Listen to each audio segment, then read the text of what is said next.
Muy buenos días, estimados amigos del grupo Radio Estéreo Mairán. Hoy es sábado 18 de diciembre de 2021 y es un grato placer darles la más cordial bienvenida a esta mañana de historia. Gracias, muchas gracias por la oportunidad de convivir a través de esta pasión. Soy Luis Alberto Vázquez Álvarez. En los dos programas inmediatos anteriores de esta serie, hemos platicado de cómo es la teoría y cuáles fueron los primeros imaginarios históricos. Hoy comentaremos, platicaremos, dialogaremos, nos divertiremos con saber cuáles son los más simbólicos, los más populares imaginarios históricos de nuestro país. Una charla que nos llevará por diferentes épocas, por diferentes momentos, por diferentes personajes.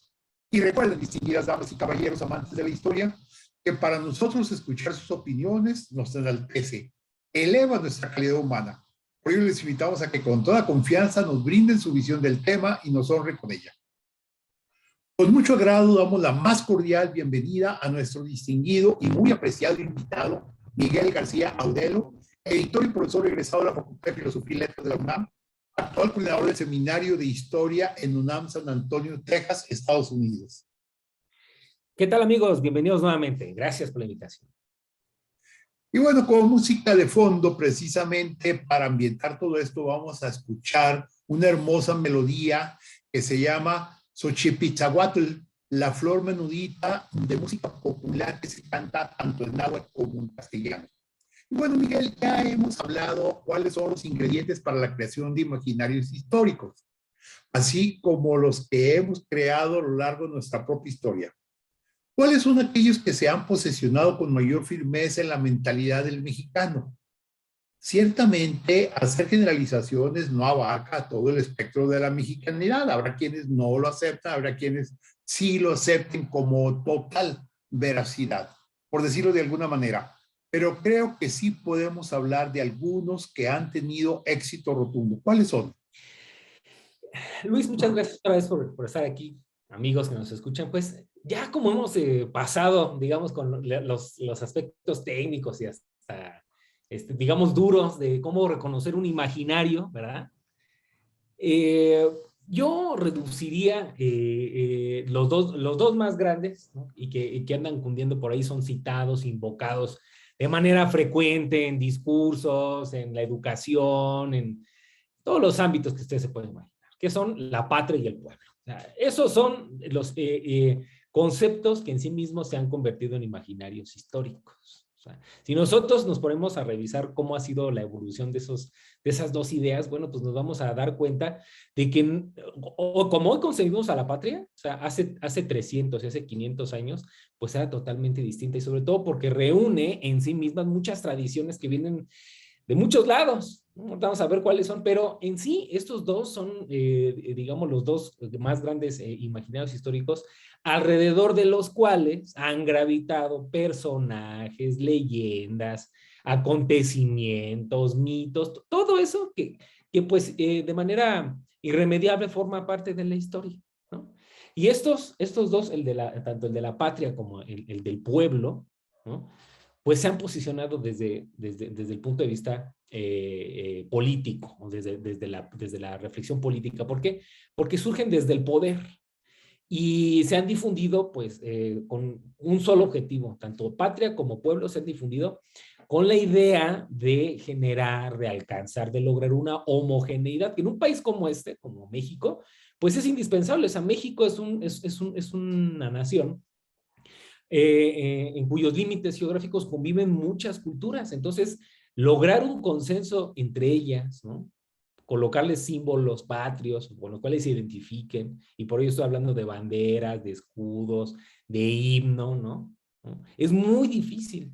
Sin embargo, se puede alcanzar por otros medios un poco más abstractos que, como digo, son los de la patria. Y fíjense, esto es muy curioso porque patria alguna vez quiso ser derrocada. O sea, el concepto de la patria alguna vez quiso ser derrocada, y precisamente desde la historia. Hace muchos años, hace 30, 40 años, hubo un historiador que se llama Luis González y González, que seguramente tú recordarás, Luis Alberto, que era muy curioso porque él escribía como hablaba, o hablaba como escribía, no sé cómo decirle, pero tiene una forma muy particular de escribir la historia, porque lo hacía literalmente contando un chisme, utilizando el lenguaje coloquial, nada académico, era muy divertido, yo lo recomiendo mucho siempre. Lo único con lo que nunca he estado de acuerdo con él es eso de que en vez de patria hay que llamarle matria. Y él decía que nuestro país era como una madre y que por eso debíamos de llamarle matria en vez de patria. Yo no sé qué piensen todos ustedes, no sé qué piensas tú, Alberto, pero yo creo que eso es no saber latín, porque en realidad patria viene pues de pater, patris, o sea, de nuestros padres, o sea, es de donde han nacido nuestros padres, y en realidad pues eso es lo que significa en última instancia el concepto de la patria, es decir, es el lugar o el país en donde hemos nacido y en el que han nacido los padres, los padres de nuestros padres y así sucesivamente, ¿no?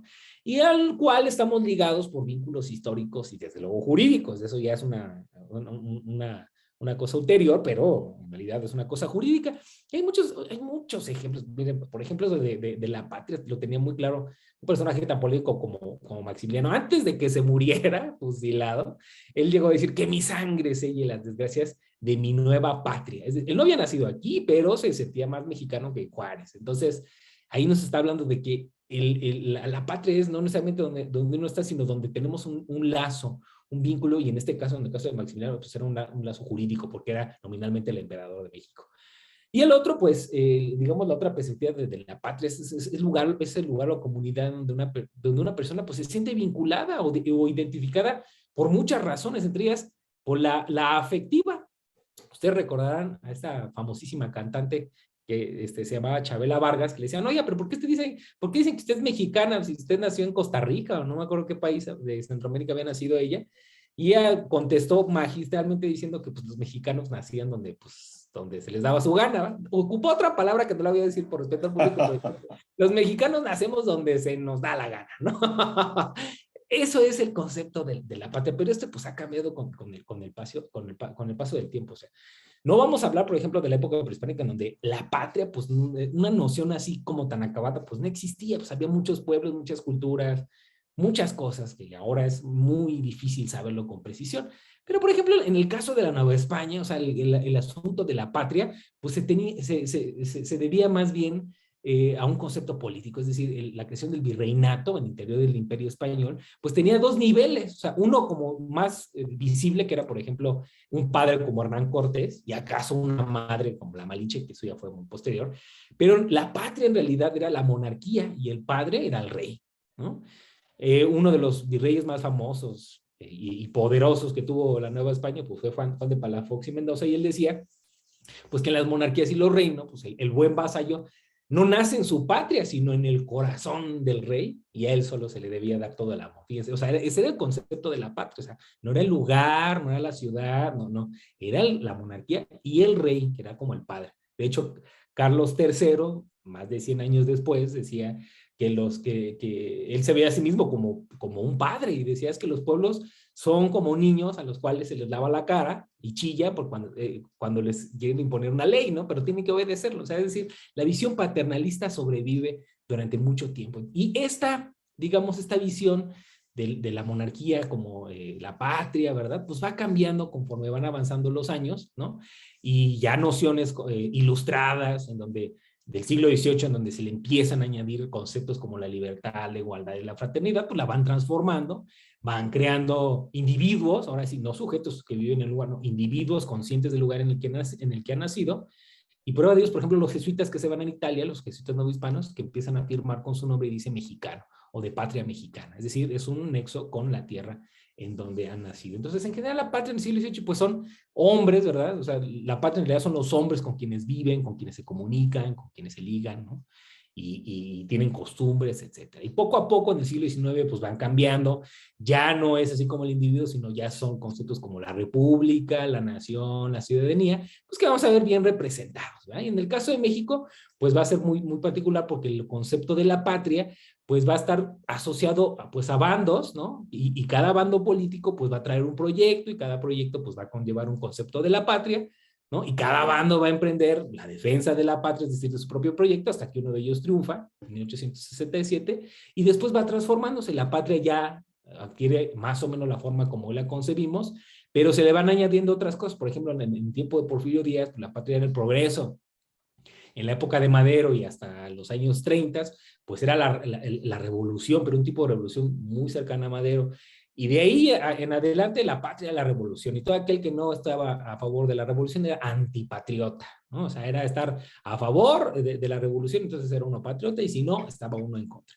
Y así hasta que llegamos a nuestros días en donde la patria tiene una noción bien simbólica que tiene muchos matices y que actualmente se invoca de manera muy seguida, ¿no?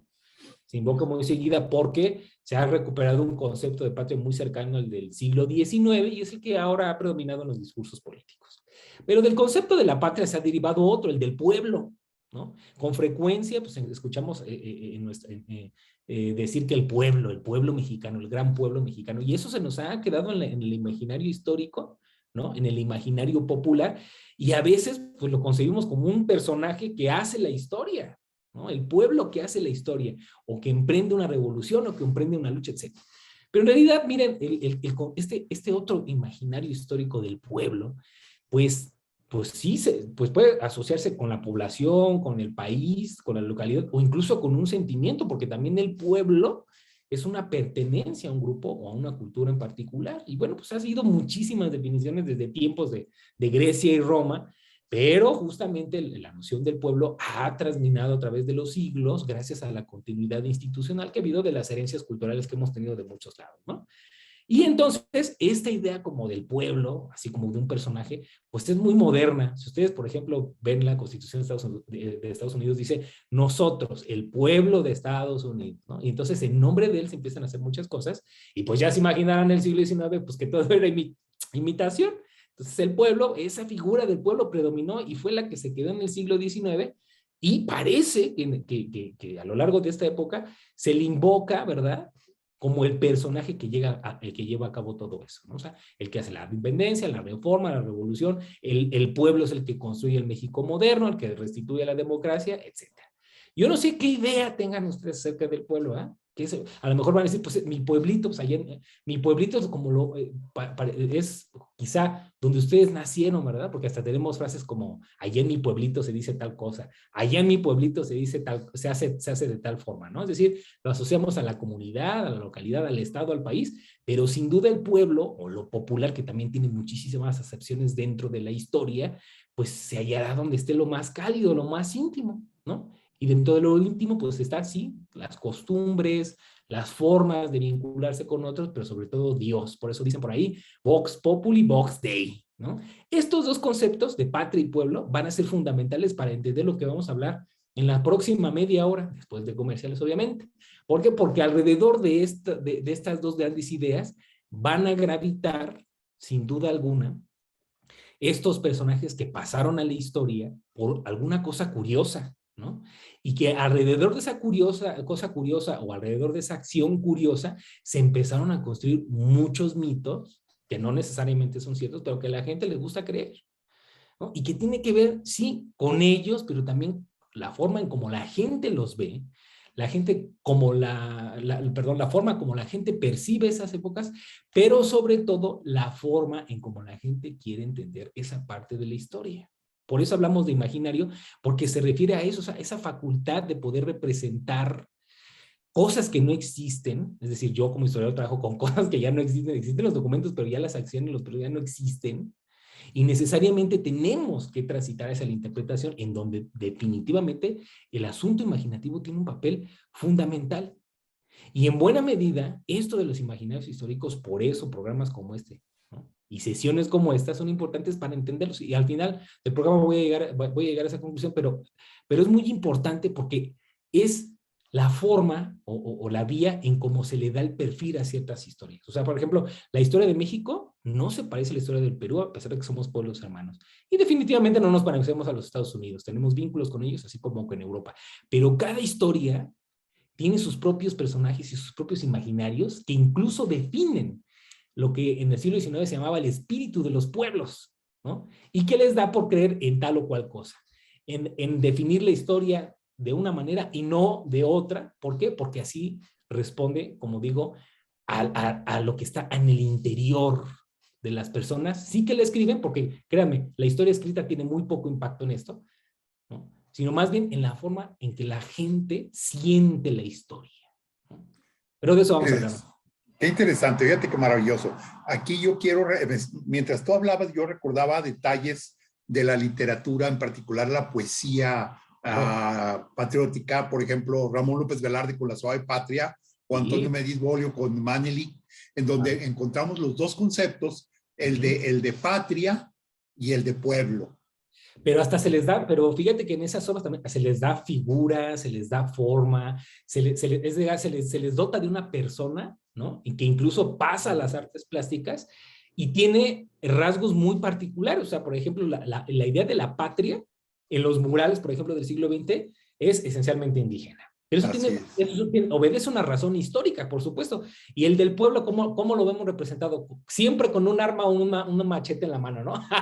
Sí. Quizá por nuestra propia, por nuestro propio pasado que ha sido muy violento, entonces no lo podemos concebir, sino siempre en un hecho violento, hasta nuestro escudo nacional son dos animales peleando, o sea, desde Claro. ahí a lo Y largo. acá en esto último entran Siqueiros, Orozco, Rivera, etcétera. Vamos a hacer una breve pausa y continuamos.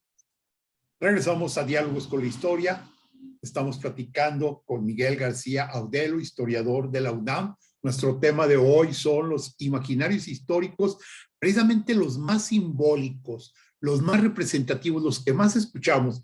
Y queremos que Miguel nos ayude, ya que ha mencionado a estos dos grandes rubros, la patria y el pueblo, quizás sería conveniente compartir con nuestros radioescuchas algunos de los imaginarios más populares. ¿Qué te Exacto. parece si empezamos con aquellas frases, por ejemplo, si es cierto que Moctezuma pensaba que los españoles eran dioses? Pues no nada más Moctezuma, ¿eh? O sea, en general los indígenas pensaron que eran dioses, pero pronto se dieron cuenta con que no eran tales porque comían gallinas y pollos y no comían humanos. Esto es algo muy importante que definió algo, un platillo que está muy cerca de nosotros, el pozole. El pozole tenía carne humana y lo comían ciertas personas, pero lo cambiaron los sacerdotes, los frailes franciscanos y le pusieron puerco. Y de hecho ese es el origen de muchos otros alimentos, pero fue porque gracias a que se dieron cuenta de que los españoles no eran dioses. Y si creen que Moctezuma todo el tiempo estuvo temeroso de que Hernán Cortés era un dios, pues no era un dios, se dio cuenta a tiempo. Y la prueba está en que también Cuauhtémoc que luchó, bueno, Cuitlao y luego Cuauhtémoc que vinieron aquellos momentos en que realmente sí se enfrentaron a ellos. Y bueno, sobre esa misma época, en el caso particular, es muy común que nosotros hablemos de malinchismo relacionándolo con Doña Marina, con Malintzin, mi lengua, como le decía Hernán Cortés. A la Malinche decimos que es traidora. Lo mismo pasó con los tlaxcaltecas y otros pueblos. Claro, los más claros son los tlaxcaltecas que se unieron a Cortés en la conquista de México y ahí los llamamos traidores. Sí, sí, otro gran mito. O sea, eso está dentro del imaginario, pero en realidad ni la Malinche ni los tlaxcaltecas son traidores. Es decir, esto es un ejercicio, como digamos, de excepción justiciera, porque en realidad ellos no tenían ningún compromiso con sus enemigos. Al contrario, no tenían la obligación de defender a los enemigos que durante años y años pues, los habían diezmado. Entonces, cuando aparecen los españoles en el panorama, pues era natural que se aliaran ellos para destruirlos. Y en realidad tuvieron muchas grandes recompensas. El estado de Tlaxcala, la forma que tiene actualmente es del señorío de Tlaxcala, y de hecho los tlaxcaltecas se comprometieron mucho con la corona española a tal grado de que ciudades del norte de la Nueva España durante el siglo XVI fueron fundadas gracias a sus pueblos, pero no, en realidad nunca fueron ningunos traidores, y mucho menos en la Malinche. La Malinche de hecho había sido vendida como esclava y como tal tenía que fungir, ¿no? O sea, esa es una gran injusticia en contra de un personaje tan importante como la Malinche, pero sobre todo contra todo un pueblo como es el de los tlaxcaltecas, a los cuales les mandamos un saludo muy especial, porque nunca fueron traidores, y es algo que debemos de desterrar ya de nuestro imaginario histórico. Y fíjate que aquí en Coahuila particularmente, pues los tlaxcaltecas fueron los que fundaron principales ciudades, Saltillo. particularmente Saltillo, la capital del estado, que también fue llamada por mucho tiempo la Nueva Tlaxcala. Saltillo de la Tlaxcala, sí. Así es. Déjame hacerte una pregunta combinada. A ver. Eh, Se habla mucho de que en la misma sangre del conquistador Hernán Cortés vino el primer momento de independizar a la Nueva España de la vieja España. Bueno, primero esa pregunta. ¿Qué tan cierto es que Martín Cortés, el hijo de Hernán Cortés y la española, en este caso creo que era Zúñiga, ¿no? Fue el primer que pensó en la independencia? Pues fíjate, ese es otro gran acontecimiento que ha sido malinterpretado. O sea, Martín Cortés nunca quiso independizar a la Nueva España como tal. Lo que sucede con él es que se sentía herido en sus privilegios. Es decir, cuando la corona española empieza a modificar las leyes y a quitarle las encomiendas a los hijos de los conquistadores, porque nada más se les había dado a los padres, él y otros hijos de conquistadores se sienten heridos en sus privilegios y hacen una revuelta, pero no para independizar a la Nueva España, sino para restituirle lo que pensaban que la corona les había arrebatado, ¿no? Y en realidad la revuelta de Martín Cortés en 1566, pues tiene que ver con eso, con una recuperación de los privilegios. Y fíjense cuán beneficiado fue que cuando finalmente lo derrotan a él y a los que lo acompañaban, a los únicos que perdonan es a los hijos de Cortés, a los dos Martínez, a Martín que tuvo con Cortés con la Malinche y al otro Martín que había tenido contra Española, pero a los demás sí los ajusticiaron en la Ciudad de México y hasta colgaron sus cabezas ahí, en una picota, las clavaron y ellos los trasladaron a España para seguirles su juicio. Pero no, en realidad, el primer intento de independencia, sí, no vino de parte de un nuevo hispano, sino vino de parte de un irlandés que a mediados del siglo XVII sí quiso independizar a la Nueva España, haciendo una revuelta en contra de la corona española, de las autoridades novohispanas, ayudado de los desarrapados, de los negros, de la gente más desfavorecida.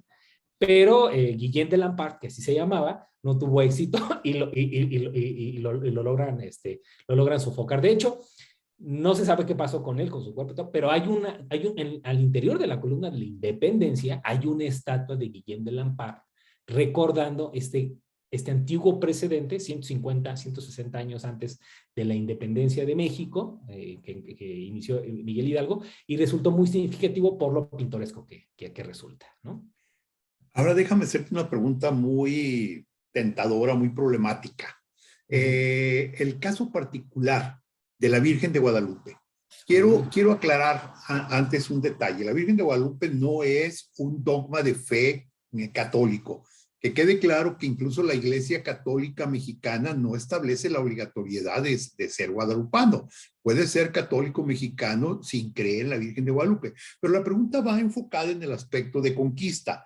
¿Qué tan cierto es que la creación del mito, por llamarle de alguna manera, de la Virgen de Guadalupe, fue una jugada maestra de los españoles para asegurar el dominio, inclusive espiritual, de los mexicas, del indígena novohispano? Así, es una pregunta muy, muy peliaguda, pero tiene una explicación histórica y yo también reitero mi respeto por la devoción de la Virgen de Guadalupe, cuya fiesta acabamos de celebrar hace una semana, por cierto. Pero junto con otras estrategias, digamos, de los frailes franciscanos, sirvieron para adelantar la evangelización de los signos. Por ejemplo, las posadas. Estamos ya a punto de entrar a la época de las posadas, ¿no? O sea, las posadas son 9 días de fiesta que preceden a la Navidad, la Nochebuena y la Navidad. Pero en el calendario, digamos, de las deidades mexicas, estaba dedicado a Huitzilopochtli, a su nacimiento. Eran 9 días. Y los frailes buscaron la forma más idónea de sustituirlas haciendo posadas, ¿no? Rememorando un episodio histórico, digamos, o al menos dentro del concepto bíblico, dentro del espectro bíblico, del trayecto de Jesús hacia Egipto, ¿no? Por eso se le llaman las posadas, etcétera. Pero en el caso particular de la Virgen de Guadalupe llama mucho la atención la ausencia de testimonios históricos contemporáneos. Por ejemplo, Zumárraga no dice ni una sola palabra. Es decir, el fraile arzobispo, primer arzobispo de México, nunca dijo ninguna palabra. De hecho, su sucesor, Fray Alonso de Montúfar, se queja y acusa a un señor que se llama Marcos Zipac de Aquino de haber pintado la Virgen de Guadalupe. Años después, en septiembre de 1556, un fraile que se llamaba Francisco de Bustamante critica esta devoción por considerarla un poco cercana al cristianismo que ellos pretendían, ¿no? El primer testimonio guadalupano, así digamos en forma donde se consigna la leyenda, pues aparece en 1649 en algo que se llama el Hueytlahuilcotica, y adentro venía un capítulo dedicado a la Virgen de Guadalupe que se llamó el Nican Mopogua, que es el que todos conocemos. 100 años después, Miguel de Cabrera, en Maravilla Americana, hace un estudio de la pintura y dice, bueno, está padre, pero tiene algunas fallas, ¿no? Lo dice muy cuidadosamente. Y los testimonios históricos suceden a lo largo de los siglos. Creo que el más conveniente para citar es el de García y Casbalceta, en donde el arzobispo de México, Antonio Pelagio de la Bastida de Ochoa, le pide un estudio, y a la conclusión a la que llega el gran historiador Joaquín García Casbalceta le dice, es que en realidad no tiene ningún fundamento histórico, ¿no? Aunque, digo, como católico que soy, no soy muy buen católico, ni tan devoto, puedo decirle que no tengo ninguna intención de quitar esta devoción, ¿no? Y concluye diciendo que la imagen de la Virgen de Guadalupe será y siempre será la imagen más antigua, devota y respetable de México. Pero pues está inscrita dentro de todas estas estrategias, y aquellos que quieran creer es muy respetable, pero según los historiadores no tiene ningún fundamento histórico. Y uno de los cerebros más grandes de toda la historia de México hizo una crítica muy fuerte que le costó la cárcel, que fue Servando Teresa de Mier. Así es, eso es muy interesante porque él decía que la Virgen de Guadalupe no se había aparecido en 1531, sino en realidad era la capa de Santo Tomás que había sido depositada ahí en tiempos de muchos años antes de la conquista, pero que fue descubierta el 12 de diciembre de 1531, lo cual era muy peligroso porque la conquista y el dominio de la corona española se fundaba en la evangelización. Entonces, es decir, que no había habido ninguna evangelización ni ninguna aparición, pues equivalía a decir que la conquista no tenía ningún fundamento religioso, ¿no? Bueno, sí. Miguel, la semana pasada platicábamos sobre la historia negra de la conquista española de España y demás por parte de los ingleses y demás. Y ahí mismo yo te preguntaría, en varias ocasiones hemos mencionado aquí la idea de que lo que vivimos en la Nueva España fue un virreinato, no una colonia. Pero, ¿qué sentido tiene ser esa diferencia? Muy sencillo. El virreinato es mucho más preciso porque refiere a la realidad histórica en la que vivía lo que hoy es México, ¿no? El sistema político en el que se administraba dentro del Imperio Español, y la colonia pues es un insulto, ¿no? Para decir que todo lo que ocurrió entre 1521 y 1821 fue negativo. Entonces siempre conviene decir virreinato y no colonia. Okay, que además es lo más adecuado. Perfecto. Oye, ahí te va una que soltamos mucho y que incluso me acuerdo aquí en este momento de este gran escritor guanajuatense, se me fue. ¿Ibargüengoitia? Ibargüengoitia. Hidalgo. En Los Pasos de López es una obra maravillosa de Ibargüengoitia. Pero Hidalgo, el padre de la patria, que porque tenía muchos hijos, a pesar de ser sacerdote, ¿qué hay en el fondo de todo esto? ¿Qué estudios profundos? Mire, Hidalgo es uno entre muchos. En realidad, había un delito dentro de la iglesia que eran los curas solicitantes, en donde no respetaban, digamos, sus propias reglas y entraban en el pecado de la carne, por decirlo de alguna forma. Pero Hidalgo fue uno de muchos. O sea, Hidalgo también por su propia naturaleza juguetona, dicharachera, parlanchina, pues no se podía quedar como una estatua de piedra, ¿no? Claro que tuvo hijos, fue un humano como todos. Tuvo 5 hijos reconocidos, y de hecho, en el centenario de la consumación de 1921, Obregón manda a llamar a la nieta de Miguel Hidalgo para festejar. O sea, de que tuvo hijos, tuvo hijos y se divirtió como pocos en la historia. y entonces Los Pasos de López podemos considerarla una novela basada en cierta realidad. Pues sí, y muy cercana a la realidad histórica. Así es. Recomendamos. Oye, otro de los aspectos es que nosotros creamos una apoteosis. Así creamos pues un altar a los grandes héroes de la independencia, particularmente a 2, Hidalgo y Allende. Pero ¿qué tan cierto es que hubo tal situación de conflicto que incluso en un momento dado Allende quiso matar a Hidalgo? Totalmente cierto. O sea, se tiene documentado, o al menos se sabe, que Allende quiso matar a Hidalgo al menos en 2 ocasiones. Hidalgo representaba la revolución desordenada, el caos y todo. Y Allende representaba el ejercicio militar ordenado de una revolución con un fin. Sin embargo, predominó la idea de Hidalgo. Hidalgo, en algún momento, ya estando en Guadalajara, se llega a ensoberbecer tanto que desconcierta a todo el mundo, y por eso le quitan el mando de la revolución ya en Zacatecas, y ya indudablemente en Saltillo ya no llegó como líder de la revolución. Pero sí, fue cierto, hubo conflicto entre ellos porque representaban 2 proyectos totalmente distintos que sin embargo estaban unidos porque los realistas los estaban persiguiendo. Así es que sí, lo trató de matar 2 veces. Déjame hacerte una pregunta muy difícil. A ver qué opinas. Que finalmente Morelos se arrepintió de todo lo que había hecho, inclusive confesó y mencionó que estaba arrepentido. Pues yo creo que eso se puede encontrar en su juicio, el juicio que le hace la Inquisición, el juicio que le hacen las autoridades eclesiásticas, en donde llega un momento que ya después de tanto sufrimiento, ya después de someterlo como lo sometieron, pues claro que se llegó a arrepentir, aunque yo creo que se estaba arrepintiendo más de haber atentado en contra del rey, porque el rey era la representación de alguna forma del poder secular, ¿no? Muchas veces secular, al lado de la iglesia. Entonces, atentar contra el rey era atentar contra la iglesia, y también pues reconoció pues que el movimiento había destruido muchas cosas, entre ellos pues cosas que estaban muy cercanas al aspecto eclesiástico. Entonces yo creo que más bien se arrepintió pues de haber atentado en contra de la fe que de haber emprendido la revolución, ¿no? Ahí sí ya revolución. Perfecto. Ahora un conflicto entre la visión mexicana conservadora, la visión mexicana republicana y la visión española. Agustín de Iturbide. Primero, para cierto grupo, Iturbide es el consumador de la independencia, el auténtico creador, el verdadero padre de la patria. Para otro grupo, fue una persona que se aprovechó de las circunstancias, se convirtió en emperador de una manera, pues, digamos, pues aprovechando la situación. Y para muchos españoles fue un traidor que utilizó las armas, incluso dadas por el virrey, para consumar la independencia. ¿Dónde ubicamos a Iturbide? Sin duda alguna le debemos restituir su paternidad como en el panteón de los padres de la patria. O sea, no nada más Morelos, ni Hidalgo Morelos, Mina Guerrero. O sea, Iturbide, claro, sin él no hubiera habido consumación. Y mira, a él le pasó lo que le pasó a muchas personas. Hidalgo llegó a llamarse, o a llegar a aceptar llamarse Alteza Serenísima, ¿no? En Guadalajara. En Guadalajara. Lo mismo le pasó a Iturbide como consumador de la independencia, pues claro que iba a aceptar la corona. Le pasó a Santana, le pasó a Juárez. Juárez se llegó a comportar como un verdadero dictador.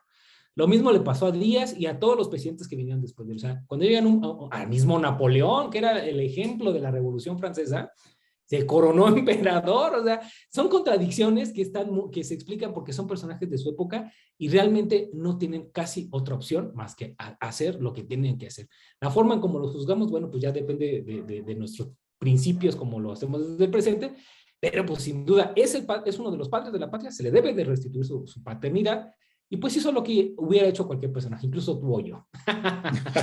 Ok, no, muy bien. Pero vamos a hacer una pausa, nada más déjame, me recordaste algo muy especial sobre Napoleón, que Beethoven, originalmente lo que conocemos como la Tercera Sinfonía, se llamaba Bonaparte, pero cuando Napoleón se coronó emperador, Beethoven le cambió de nombre y le puso La Heroica. La heroica, sí, efectivamente. ¿Fue Ahora la cierto? conocemos como La Heroica. Sí, se enojó porque se le había dedicado, porque lo consideraba un héroe de la revolución, pero al coronarse emperador, consideró Beethoven que había traicionado sus propios principios, arrancó la portada de la partitura y le puso la heroica. Excelente. Muy bien, vamos a hacer una hora de pausa y continuamos. Regresamos a Diálogos con la Historia. Estábamos platicando con Miguel García Audelo, historiador, egresado de la UNAM, licenciado en Filosofía y Letras. Y bueno, estamos hablando de esos imaginarios que circulan por todo México y que no sabemos muchas veces qué tan cierto y qué tan falso es. Hace un momento, Miguel, mencionabas a Antonio López de Santana. En primer lugar, hay historiadores que hablan de que fue 9 veces presidente, que otro que fue 11 veces presidente. Lo cierto es que creo que la suma total del tiempo que permaneció en el poder no llegaba a un sexenio. Hubo quienes lo consideraron el dictador resplandeciente. Hay quien habló de él así.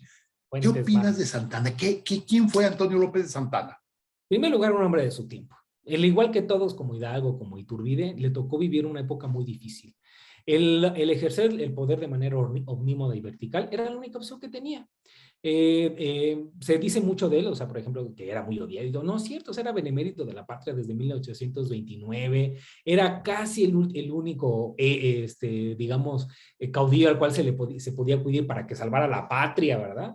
De los innumerables males que la quejó. Por eso le permitieron todo lo que le permitieron, y hasta, por supuesto, como en todos, había quien le aplaudía y había otros que lo odiaban, pero sin duda alguna en su época fue un personaje que era contenido no solo como un caudillo, sino como un auténtico héroe. ¿no? Y de ahí se desprenden otros de que vendió la mitad del territorio, pues no, no la vendió, o sea, hubo una guerra, y consecuencia de esa guerra fue haber perdido la mitad del territorio, que vendió la mesilla como vendía una parcela de su hacienda, pues no tampoco, porque era venderla u otra guerra, entonces ahí tuvo que elegir entre esas dos inconvenientes y pues lo más sano para la república, débil y iba en bancarrota, pues era venderla. Que sí, al final se obnubiló a su Alteza Serenísima y impuestos a los perros de la ventana, pero pues yo creo que, como diríamos, pues yo creo que también ya estaba chocheando y haber vivido todo lo que vivió desde la Guerra de la Independencia hasta 1853, pues hubiera dejado mal a cualquiera de nosotros. Así es que pues no era ni tan odiado, fue un personaje de su época, hay que verlo así, y entre más objetivos seamos con él, menos coraje le vamos a tener. Oye, precisamente sobre ese punto, dime lo siguiente, ¿qué tan cierto es que en un momento dado Benito Juárez e incluso posiblemente Porfirio Díaz fueron santanistas? Bueno, en realidad Juárez nunca quiso a Santana. De hecho, en algún momento cuando Juárez fue gobernador del estado de Oaxaca, le impidió la entrada, ¿no? Porque no, mantuvo a Oaxaca pues lejos de todo el asunto de la guerra. Esa pregunta equivale a decir, oigan, y los disidentes de los años 60, 70, 80, que hoy ya tienen otro partido, o los que hoy ya tienen otro partido, ¿eran priistas? Pues sí, era eso o estaba en el exilio, ¿no? Entonces, pues claro que eran santanistas, pues era un personaje grande, era un personaje al cual, sobre el cual toda la política giraba alrededor de él, y pues ser santanista era una opción, pero no serlo también, ¿no? Ok, muy bien. Y sobre eso mismo viene la guerra contra Estados Unidos de 1846, 47, 48. Se ha manejado mucho el mito de los niños héroes. Sabemos perfectamente que de pronto suceden situaciones como esas. Ya comentabas algo la semana pasada. ¿Qué puedes agregar? Uno de los clásicos imaginarios históricos creados por decreto. ¿De que existieron? Sí. De que hayan estado que los hayan encontrado ahí formaditos a los 6, no. Hubo otros como Suazo, que sí rescató a la bandera de México y lo mataron mientras trataba de huir, pero era por defender el árbol patrio. Miguel Miramón fue otro niño héroe que también se defendió y defendió el castillo de Chapultepec hasta donde pudo, pero pues se le ocurrió irse del lado de los conservadores. Los niños héroes sí existieron, pero pues son mucho menores de lo que la historia oficial dijo que eran. Y bueno, pasamos inmediatamente a la siguiente guerra de México contra Francia y luego la llegada del imperio de Maximiliano, el segundo imperio mexicano, como se le ha llamado. Sí. Hay muchos mitos al respecto. La primera es que había quien decía que Maximiliano era un tirano, un dictador, un déspota, etcétera, etcétera. Había quienes opinaban que era totalmente, y esto nos va a dar lugar a otra pregunta posteriormente, que era liberal del despotismo ilustrado europeo famosísimo y que incluso traía ideas más liberales que el propio Juárez. ¿Qué opinas? Sí, totalmente. Cuando los conservadores vieron llegar a Maximiliano, pues pensaron que ya habían triunfado y que ya estaba todo realizado, pero no, lo que declaró en Veracruz no les cayó nada bien, porque lo que dice cuando pone un pie en México es: yo solo voy a conservar el poder el tiempo preciso para crear en México un orden regular y para establecer instituciones sabiamente liberales. Entonces ya me imagino cómo se pararon de pestañas los conservadores al escuchar esto, porque además cuando llegó y realmente se instaló, empezó a hacer cosas que ni el mismo Juárez, ir a celebrar el grito de independencia ya Dolores en 1864, crear instituciones más liberales que las que había promulgado e instituido Juárez. O sea, de verdad que fue una verdadera contradicción para él. Y de hecho Juárez, pues, por su propia... Por su posición, nunca quiso conocerlo, nunca se quiso integrar, obviamente nunca se quiso integrar a su gobierno, no le despertó alguna simpatía por esto. Eso no quiere decir que lo iba a perdonar, aunque creo que en realidad ya sé por dónde ver tu siguiente pregunta, sí, sobre qué pasó con él. Oye, bueno, ahí te va. Este imaginario que te voy a preguntar enseguida no es muy conocido, más bien ha quedado en cierto sector de gente que le gusta leer un poquito más, buscar más. Precisamente sobre el concepto de la relación ideológica que pudieron haber tenido Benito Juárez y Maximiliano de Habsburgo, ambos como masones. Hay la versión de que en el Cerro de las Campanas, en julio de 1867, fueron fusilados sí Miramón y Mejía, pero el tercer individuo no era Maximiliano, sino alguien que se le parecía, ¿sí? Ajá. Que toda la historia de las monedas para que no me disparen en la cara es falsa. Inclusive se basan mucho porque cuando la reina madre Sofía recibe el cadáver de su hijo allá en Schönbrunn, en Viena, dice que ese no es su hijo. Y entonces surge el imaginario de que Maximiliano fue perdonado por Juárez, a quien ya se le había pedido ese perdón, y salió de México, pero no se fue a Europa, sino creo que se fue a Centroamérica, El Salvador, por allá, inclusive le ponen nombre y apellido. ¿Qué hay? Así es, fíjate, ese imaginario histórico es mucho más popular en Centroamérica que en México. Y tiene que ver con la imagen que sobrevive a estos personajes. Por ejemplo, dicen, es que Benito Juárez inspiró el nombre de Benito Mussolini. Sí, porque su mamá era maestra de escuela y cuando era joven supo de las fuerzas de Benito Juárez y se le puso a su hijo, entonces Benito Mussolini, bueno, ya sabe, ¿no? Pero el caso de esto, Maximiliano se supone que sobrevive a su propia leyenda, él estando en vida. ¿A qué me refiero? A esta historia que tú dices, pero el culpable fue un señor que se llama Rolando de Neque, que si no mal recuerdo vive o vivía en Costa Rica. Él era arquitecto o es arquitecto y se puso a investigar historias y leyendas acerca de que había llegado ahí un señor que se hacía llamar Justo Armas a Costa Rica, perdón, a El Salvador, y Justo Armas se supone que era un personaje bien estrafalario porque andaba descalzo todo el tiempo, o sea, andaba de frac y de traje, pero descalzo, ¿no? Se convirtió en asesor de todos los presidentes de El Salvador y que incluso hasta se murió de 104 años. Y después se supone que sus investigaciones van en torno a de que si era o no era el famoso Maximiliano. ¿Por qué? Porque le encontraron en su casa supuestamente objetos que le habían pertenecido a Maximiliano, cartas en donde la letra era muy parecida, ¿no? Llegan a hacer incluso, se supone, muestras de ADN, o sea, son muchas leyendas alrededor de la cual se construyó este imaginario que de verdad es muy popular en Centroamérica.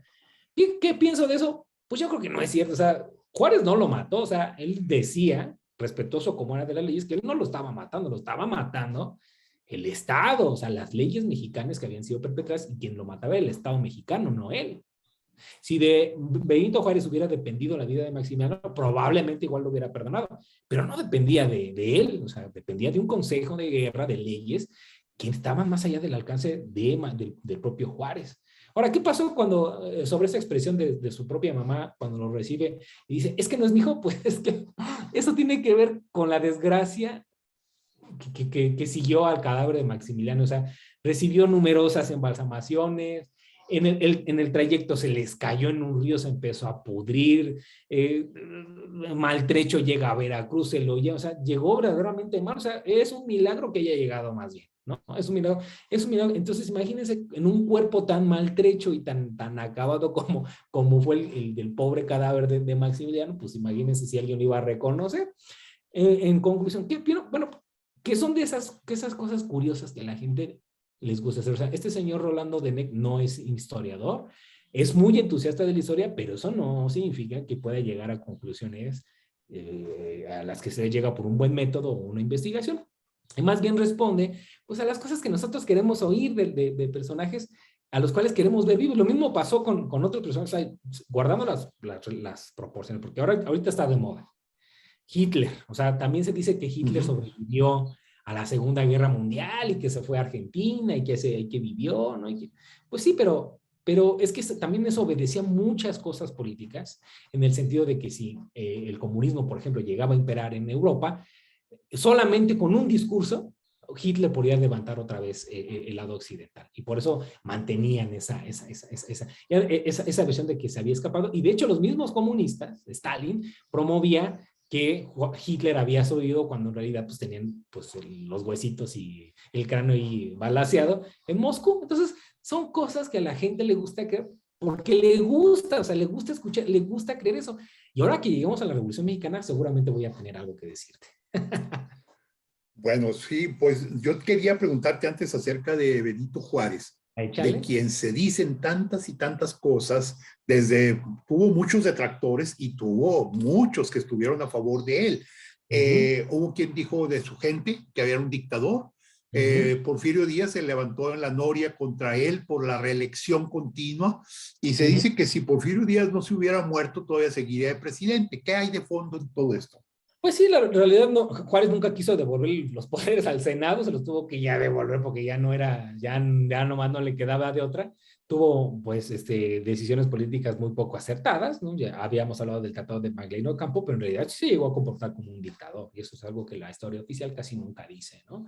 Y si no se hubiera muerto Benito Juárez, seguramente hubiera continuado con su permanencia en el poder, pero también porque no había otra, o sea, tenía que haber una figura fuerte, como la había habido antes con Santana, como la había habido antes con Iturbide, ¿no? De que su figura se había convertido en la encarnación de la República, y su permanencia pues era significaba o se traducía a que su permanencia en la presidencia equivalía a la estabilidad, como demostró Porfirio Díaz. Porfirio Díaz ya no soltó el poder porque también se convirtió en la patria, ¿no? Y su permanencia en el poder solamente aseguraba la estabilidad y el progreso. Creo que en ese margen de ideas, creo que ellos se movían, ¿no? Aquí hay un problema muy serio. Mira, el problema es la palabra dictador. Todos sabemos que esa palabra hoy tiene una connotación negativa, en sentido peyorativo absoluto. Sin embargo, en Roma, el dictador era todo lo contrario, era el esperado. Por algo al propio Santana en su momento le llamaron el dictador resplandeciente. El dictador era alguien en quien confiaban los romanos para resolver los grandes problemas. El ejemplo más famoso, más típico es Cincinato. Porfirio Díaz llega a un país destruido, a un país terrible, y en Europa odiaban a México, decían, les mandamos a un príncipe rubio a que los gobernara, y nos lo mataron y metieron a un indio prieto como presidente. Porfirio Díaz, dictador. Bueno, cuando ocupen esa palabra, pues primero piensen respecto a quién, ¿no? O sea, dictador respecto a quién, respecto a alguien como un personaje de la antigua Roma, o como un personaje como Hitler, o como Pinochet, o como... Bueno, esos fueron epítetos o conceptos que se les añadieron después, ¿no? Por cuestiones políticas, porque avanzó el tiempo, porque hubo una revolución, etcétera, pero en su tiempo no. O sea, claro que se le acusaba de eso, como hoy se le está acusando al actual presidente de ser un dictador. O sea, pero hay que guardar las debidas proporciones. Como bien dices que hay que tener mucho cuidado cuando utilizamos conceptos como dictador. Dictador en esa época pues se refería pues, a aquel que mandaba, que dictaba lo mejor y lo más conveniente. Si eso sirvió para que en algún momento Díaz llegara a decir México pasó de la anarquía a la paz, de la miseria a la riqueza, del desprestigio al crédito y al aislamiento internacional, al reconocimiento universal, pues yo creo que fue algo muy adecuado. Digo, no lo estoy defendiendo, pero si ese progreso, ¿no?, se ganó el ser señalado como un dictador, pues bien ganado, ¿no? Ahora, si fue o no, pues eso ya depende de las personas como quieran concebirlo. De que hubo progreso y todo, a costa, desde luego, del bienestar de la mayoría, lo hubo, pero no podía ser así por una razón muy sencilla, porque los dictadores están sostenidos por el poder militar. Y Díaz perdió la revolución porque no tenía poder militar, ni como tampoco lo tuvieron otros, y por tanto ese concepto pues no le queda muy guango, diría yo. Ok, sí. Miguel, fíjate que se nos acabó el tiempo y nos quedan muchísimos temas que tratar. Mucho. A mí me gustaría que tuviéramos una segunda parte de esta parte, por llamarlo así, de esta tercera parte, que no fue una cuarta, sino 3B, donde Ajá. tratáramos más imaginarios de este tipo, como los que hemos platicado hoy, que todavía de Porfirio Díaz nos quedan muchos detalles. Muchos. ¿Sí? Ahora bien, quiero comentarles a nuestros amigos radioescuchas que los próximos 2 sábados son días festivos. Es el día 25 de diciembre y el día 1 de enero. Por lo tanto, en esas fechas no va a haber programa de radio. GREM no abre sus días a la radio hablada. Y entonces nuestro siguiente programa sería hasta el sábado 8 de enero. ¿Cómo ves si continuamos con Porfirio Díaz, la Revolución, Madero, qué sé yo, hasta incluso la Cristiada en un siguiente programa? Y lo que nos manden nuestros radioescuchas. Aquí vamos a estar para andar, como decía el Quijote, desfaciendo en tuertos. Excelente. Miguel, muchísimas gracias. Muy feliz Gracias. Navidad, muy feliz año nuevo. Gracias igualmente. Un saludo a todos. Muchas gracias a mi compañera Claudia Martínez Martel, a mi compañero Roberto Ríos y a todos ustedes, pues que la pasen maravillosamente bien, que tengan un excelente fin de semana. Muchas gracias, muy buenos días.